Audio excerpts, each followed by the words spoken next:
Political Science, that is Chapter 2, Public Administration. So you all know that there is a government. In fact, in democratic nation like India, we select, we elect our leaders, and our leaders uh, rule the nation. In fact, they take care of the people. So, uh, do you mean it's only the politicians whom we select? They do the function. So there are so many functions need to be carried by the government, and it is not only the elected members or whom we select and send and they form the government. It is not only they who look after the entire population, the vast areas. It is very difficult for them to cover each and every aspect in the nation. Uh, for that reason, there is a system. We have a system, and in fact, the system will definitely take care of the entire administration of the state. So, in the lesson public administration, you're going to know all the details about such a system. Okay, so by learning this lesson, you'll be able to understand the importance of public administration, meaning you will also know the scope and the recruitment and training methods. And in the next video, that is in my next class, you will be able to understand Union Public Service Commission, Karnataka Public Service Commission, Central Government Secretariat, State Government Secretariat, Law and Order. So now let us understand the meaning of public administration, and let us have an introduction to public administration. Actually, administration, it is a specific field of study. Okay, the word public denotes government. So public means government. So government, so public administration, how the government administer in the state, because there are many people who are living in a different areas, and there are different fields where the government has to take care. There are different fields like education, health, law, art, and I mean culture, uh, sports. So like this we have different field, agriculture, irrigation. So like this we have different fields where the government has to look after each and every aspect in the state. So how the government administer in the state, so you will be knowing all that in by studying public administration. So public means government. The word public administration was used by Alexander Hamilton for the first time in the year 1812.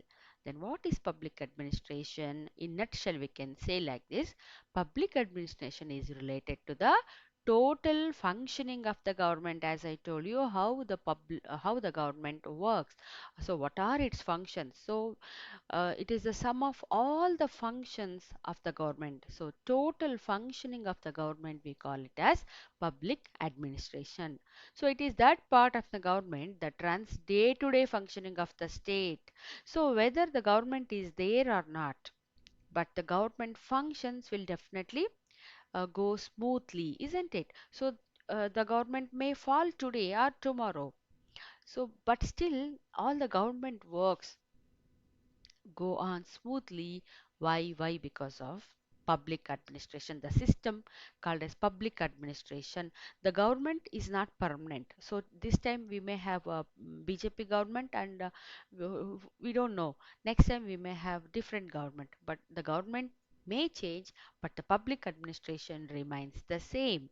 So here all the government employees, so the government employees work for the government, and they are the employees of the government. So the public administration, the system, the system runs with the help of all those public officials. So that means government officials. So Woodrow Wilson. So he was the past president of America. He is called as father of public administration. This you must remember. Father, he is called as father of public administration, Woodrow Wilson. So let us know certain definitions given by Woodrow Wilson and Luther Gulick. So, according to Woodrow Wilson, public administration is the holistic and orderly implementation of law is public administration. So, it is the holistic and orderly implementation of law. So, many laws will be passed. Even before also many laws were passed. Then who will implement all those rules and regulations? So, so it is the holistic and orderly implementation of all those laws is called public administration. According to Luther Gulick, public administration is related to the executive of the government. You must be knowing the three wings or three organs of the government. So judiciary, legislature, executive. So in legislature, many laws will be made, many acts will be passed. Who will implement all those acts, rules? So it is the executive. So public administration is related to the executive of the government which executes the different laws. And judiciary is there too. Judiciary will definitely take care if there are any omission with respect to the laws passed. Then what is the importance of public administration? So public administration involves, I mean, it is very important. Why? Let us discuss. So, the holistic development of human society and the survival of civil society depend on effective public administration. If a state has effective public administration, so effective system to take care of all the people and different aspects, different fields, definitely the society will be in a very good condition. So the life cycle of human beings depends on public administration. It is the heart of a state. So there is no state without public administration. So hence modern state is called as administrative state. So let us discuss the importance. So first point, public administration is a pillar of the government. So, okay, a state can be in existence without legislature and judiciary, but without executive government cannot exist. And just now you understood that public administration is related to the executive. So without executive there cannot be any state. So public administration is related to that part of that, I mean, it is related to executive. That's why it is very important. It is like a pillar of the government. Can you imagine a house without pillars? Okay, so if the pillar is strong, then only house. Then in the same way, public administration is also like pillar of the government. So without administration, a government is only a meaningless charter. Okay, it is very important. It is like pillar of the government. Then it serves various functions in the interest of the public. As I told you, see, all the public officials, they all work for the people because they have been appointed to work for the people. They are all doing the work. I mean, all the functions with respect to the people who are living in the particular state, isn't it? So, public administration caters to a human being beginning from his home to top. It maintains civil order and peace by protecting the life and property of citizens. Suppose if something goes wrong, if there is any violence, who will come and handle the situation? Definitely it is our police force, isn't it? So our police will definitely help and they try to maintain law and order. And if there is any encroachment to your property or any trespass, so any negligence, so every problem will be solved.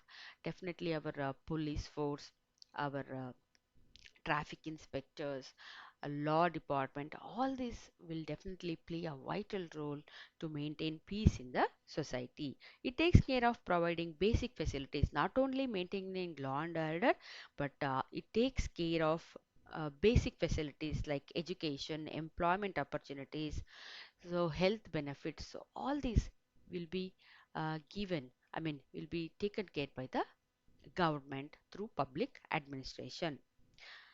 Then implementation of law and policies. As I told you, executive frames different laws, and then who will implement it? All the laws passed by uh, legislate legislative, so will be implemented by the executive. So implementation of law and policies will take care, I mean, will be taken care by the public administration. So if the public administration does not function well, what will happen? Then the policies remain only in paper. So it won't be implemented. So then what is the use of um, framing such laws? So there is a law. So the law says all the children must be given free and compulsory education. So if it is not implemented, then what is the use of framing the laws, isn't it?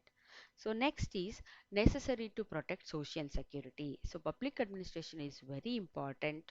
So it functions as a tool of a social security. Even though governments change, as I told you, public administration remains constant. So well, it may be any a pension scheme or health insurance scheme or midday meal program. These are all the programs of the government.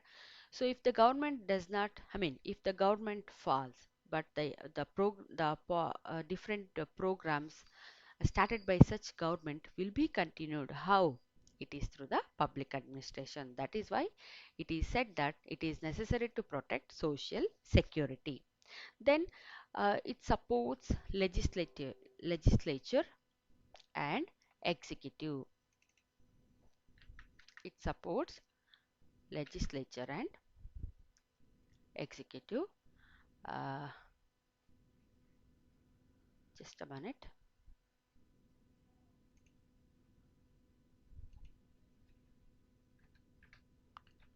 Here is a typing mistake. Okay. So it supports legislature and executive. As I told you, these legislature, executive, and judiciary are the three organs of the government. So executive supports both uh, organs like legislature and executive. So by implementing the laws, it helps the legislature, and also uh, executive. As I told you, public administration is related to executive. Then now let us understand the scope of public administration. So uh, according to Luther Gulick and Simon, public administration has a narrow scope. According to them, public administration scope is limited to the executive activities of the government. So Luther Gulick explains the scope of public administration through English letters POST, CO, R, B. Okay. So POST, CORB. So each letter explains the function of public administration. You remember POST, CORB. Okay. With that, you can definitely explain the scope of public administration. So P for planning, O for organization, S for staffing, D for direction, CO for coordination, R for reporting, and B for budgeting. So what is the scope of public administration? So planning. So public administration is like a plan, it plans everything. So planning any agenda that the government machinery seeks to implement by working on the methods of implementation. All the program schemes of the government will be planned accordingly by the public administration. So all the government's work or schemes will be taken care by the public administration by proper planning. Proper planning is very much essential. Then organization. So forming various departments and structures like division, subdivision and other administrative structures and entrusting roles and responsibilities for each for the achievement of desired goals.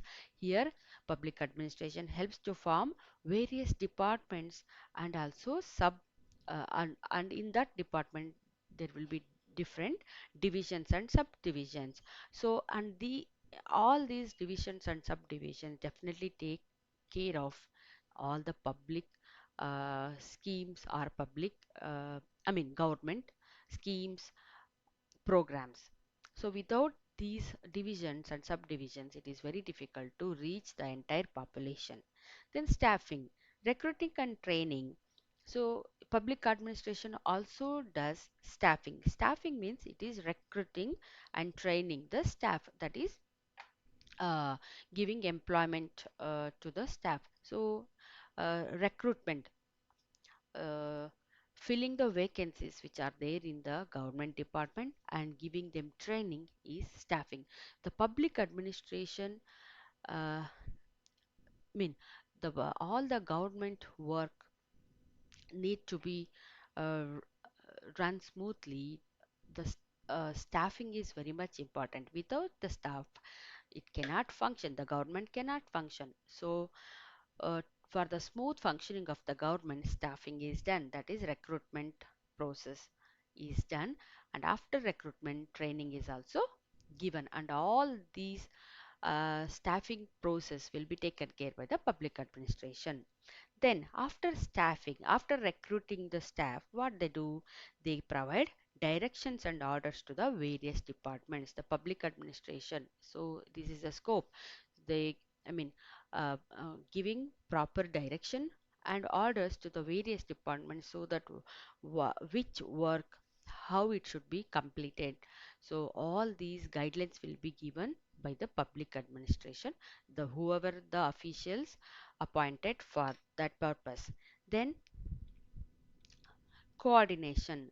Coordination is facilitating better interaction between various departments by resolving conflicts by converging their functions. That is, after the giving direction, it also coordinates between the different division, I mean different departments. Okay, that is very much important. So all the departments are working for the benefit of the people. If one department doesn't work, so the entire system collapses. So coordination is very much important, and this will be taken care by the public administration. Then re-reporting. So reporting by the officials to the senior officials. So re-reporting is all the departments have subdivisions, and all these divisions have their own officials, and these officials will definitely uh, report to their higher officials regarding the work they are doing.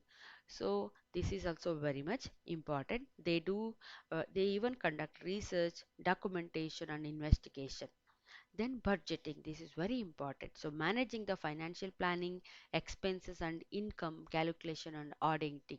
So budgeting, that is related to state, and what is the government budget, all that will be taken care by the public administration.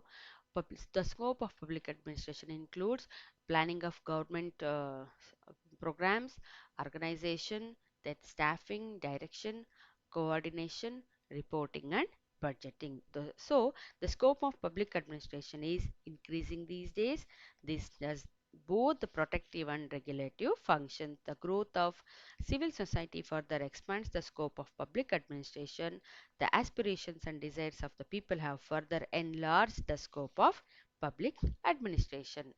Then we understood that staffing is very much important to run government works.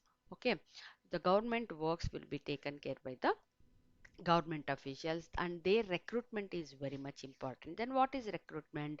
Recruitment is a process of searching eligible candidates for the civil services and motivating them to compete for the civil services. So it is the process of searching eligible candidates. For this purpose, many government competitive exams are conducted, and those who score high and who uh, perform better in the uh, interview, they will be selected for civil services. It may be civil services include maybe KS, IAS, IPS. So all these exams are civil service exams, even banking exams, clerical for the post of clerks, clerical exams are also there. So recruitment is the base of staff structure. So with good staff only the government can perform well. So recruitment is very important. So there are methods of recruitment. There are two types of recruitment. One is direct recruitment and another is internal recruitment. So what do you mean by direct recruitment? So direct recruitment is the most popular and scientific method of recruitment. So recruiting eligible candidates through competitive examinations in a fixed pattern is called direct recruitment. So direct recruitment is, it is recruitment through conducting various competitive examinations. Okay, so KPSC exams you might have heard, IPSC examinations also you might have heard. So through the through conducting competitive exams, recruitment is done. Then internal recruitment. So what is internal recruitment? It is selecting the eligible in-service personnel to higher positions is called as internal recruitment. You might have heard about promotion. So promotion is nothing but internal recruitment. That is promoting a person to his to higher positions while he is in service. So that is called internal recruitment. So after recruiting a staff, they will be given training. So training has a special place in public administration. That is, the efficiency of civil service personnel depends on the quality of the training received. So if the official, I mean, if the staff members, if they get good training, definitely their work will be better and they can perform a good social service. So, as I told you, it has a place, special place in public administration, since the challenge of managing the and running complex technical works is part of the modern governance. The importance of training is increasing. Training is a continuous process. Even in service, many times training will be given. So, what are the types of training?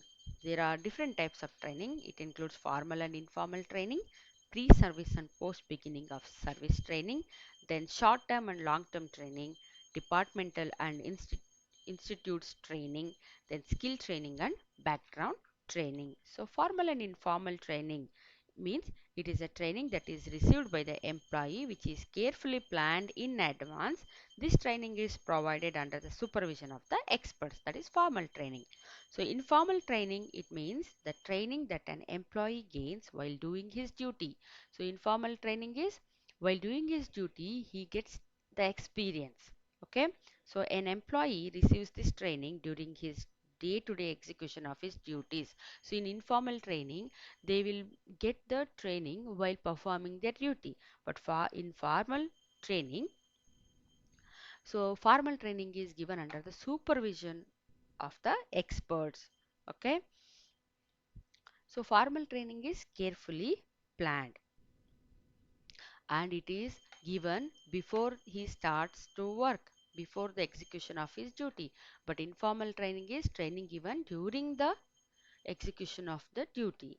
Then pre-service and post-beginning of service training. So pre-service training prepares for the future employees for the civil services. So before the service, any training given before starting the service, it is the uh, it is uh, it is preparing the personals for some desired, I mean, for certain work.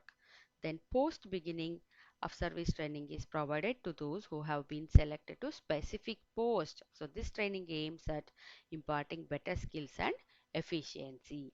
Then short term and long term training means, so it is for a fixed duration, that is for 4 to 6 week duration. So short term is 4 to 6 weeks training. For examples, the doctors selected through public service commissions undergo 6 weeks training. So it is short term training given for a period of 4 to 6 weeks is called short term training. Then long-term training is it is continuous in nature and its duration would be 1 to 2 years. So sometimes during the service, certain officials will be sent for training purpose. That may be 1 year to 2 years. So the training given to candidates selected for all India services is the example for this type of training. Then we have departmental and central institutes training, and skill training and background training is also there. So here skill training and background training, a training aiming at increasing the skills of the personnel is called skill training. For example, it is compulsory B.Ed, Bachelor of Education training for high school teachers. It is skill training, that is increase the skill of a teacher. This training is given. So this is all about training. A training that aims at providing general awareness is called background training. So that is giving general awareness. Example, training provided by Mysoru's Administrative Training Institute is an example for this. So uh, this is all about staffing and their training. So in this video, we have covered meaning of public administration. Then we discussed about definitions, scope, and training, I mean staffing and training. So in the next class, let us discuss about Union Public Service Commission, Karnataka Service Commission, and many other topics. So uh, read the lesson and you need to complete the classworks as well. So thank you so much. Have a good day.